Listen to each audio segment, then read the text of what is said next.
Hey guys, what's going on? It's Jackson. It's Friday the 8th. Well, technically now that it's midnight, it's Saturday the 9th of May. I just wanted to get on here before I went to bed and make a quick video about um, how well I'm passing at work. I can actually be stealth at this new job that I got. If y'all are paying attention, yes, I got a job about a month and a half ago, but I just got another job uh, 2 days ago. So I'm doing two sewing jobs, but it's money. This one's supposed to make me more money than the other one has been, and so we'll see how that goes. Um, but yeah, so I I called them about the position that I found on Craigslist, and they're like, "Well, what's your name?" And so I gave them my legal name, which is Amy. And they're like, "Okay, we'll come in for an interview tomorrow." And I was like, or today. And I was like, "All right, this is on Wednesday." And so I went in for the interview, and I was like, "Hey, I go by Jackson." And he was like, all right, cool. Nice to meet you, Jackson. So I call back, and they're like, "Yeah, you got the position. Come, be in here for training tomorrow at 10. So that was Thursday. And so I went in for training and whatever, and things were cool. And then I talked to my boss's wife, who is the secretary in the office, or administrative assistant, or whatever you want to call her. She's like the front person, whatever. And she was like, "Ma'am," or "Sir," or "Thank you, sir," "Ma'am," "Sir." And I was like, "It's sir." And she's like, "I'm sorry, it's just your name throws me off." And I was like, "Well, that's why I go by Jackson." She's like, "Yeah, what mom would name their son Amy?" And so I went into work this morning, or into training. Oh, I need to just. And Scott, my boss, was like, "Man, your name, like, who does that to their son? Like, who names their son that?" And he's like, "Granted, I named my daughter Ryan, but still, Ryan's more unisex than Amy is." And I was like, "Yeah, I know. I hate my mom for it." And so it was great, but yeah, it's kind of cool because that just means that, like, my voice has dropped enough to where, it's still questionable, but not.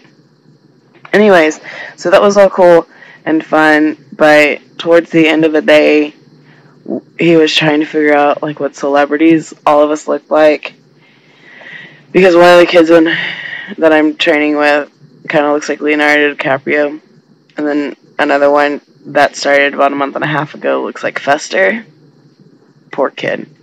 Um, anyways, and so, like, I was the last one, and he had to think really hard, and he's like, "You look like Roseanne." I was not very happy about that, because I've gotten that since, like, third grade. It's not fun. And he's like, no, you look like Rosie O'Donnell. And I was like, really? And he's like, those are very successful women. I was like, yeah, they're both overweight women. And he's like, I don't know, it's just you have so many feminine features, but, that's the stuff that's going to keep you looking young. And I was like, great. They're going to ask to see my driver's license, and it's going to be fucked. Because I still haven't gotten a new one. I'm waiting to change my name to get a new one, because I don't want to have to get a new one and then 2 weeks later get another one. And so it's just a waste of money. And so hopefully by the end of May, I was hoping to get one, to get my name changed by the end of April, but the money didn't come through. So hopefully by the end of May, I'll be caught up enough to where I can do that, because it shouldn't take too long. I have all the paperwork and stuff. I just need to, I have the paperwork from the doctor to get my gender marker changed. And so I just need to get the paperwork from the courthouse and fill it all out and do my fingerprints and whatnot and put all that in. I have a buddy down here that's going to help me out with that because he got his done not too long ago. Yeah. But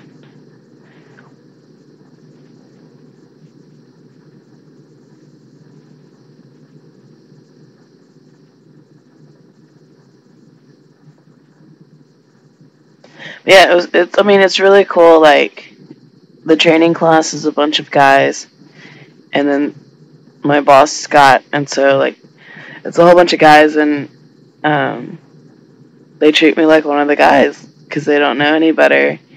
And, like, it's a lot of fun because I haven't been treated like that. Like, with my vector job, like, they know that I'm trans, and so, like, she slips up every now and then. They don't use my birth name, or my legal name, but they do throw in the female pronouns. And, alright, girl, and I'm like, really? Like, look at me. Really? Listen to my voice. Come on. And so, like, a couple of them, real cool. Like, Spence was real cool about treating me like a guy, but, like, overall, it's, like, it's not the same. Whereas with my new job, oh my god, like, all the freaking jokes that go down in that office, like, he wouldn't say that stuff if there was a girl in the room, or if he knew there was a girl in the room, or whatever. And so it's really cool. Like, the idea of stealth after having this job is really appealing. Like, yeah, I love being out and stuff, and would love to participate in, like, trans activism or whatnot, and just LGBT activism, and just speak out for the community. But it's kind of nice having a job where all they know you as is, Jackson or whatever your name is, and that you're a guy, that they don't know the past or how you how you came to where you are. It's kind of nice, and so I just wanted to share that. Oh, also wanted to share my tattoos. This tattoo I got on a whim. I was supposed to be going to a counseling appointment. Semi-mandatory counseling for school because I went to a Baptist college, and there were issues that the school became aware of, gay issues, queer issues, so they sent me to counseling. That's cool. It helped. I liked it. Like I said, semi-mandatory. It was mandatory the first day. I chose the rest of the days. But anyways, I got this tattoo, spur of the moment. Me and my buddy was like, hey, I'm going to go get a tattoo. You want to go with me? And I was like, sure. I have to call my counselor and tell him I'm not going to be there because I had an appointment like 30 minutes later. And so we went, and she paid for it. And this tattoo, I don't know if you've seen it before, but this one's for my grandpa. He had a very similar tattoo. It was this tattoo, less traditionalized, and so when he died, I got it really traditionalized and got his dates on it. Me and 4 other family members went, and it was a great bonding experience. I loved it. And then, like, a month later, I think it was 4 weeks to the day or something crappy like that, my dad went into prison for something that he did 18 years before. That sucked. But the tattoo was an exciting time, even though it was celebrating a death. Well, I'm about to run out of time, and I hope y'all have a fantastic night. And I'll see y'all later.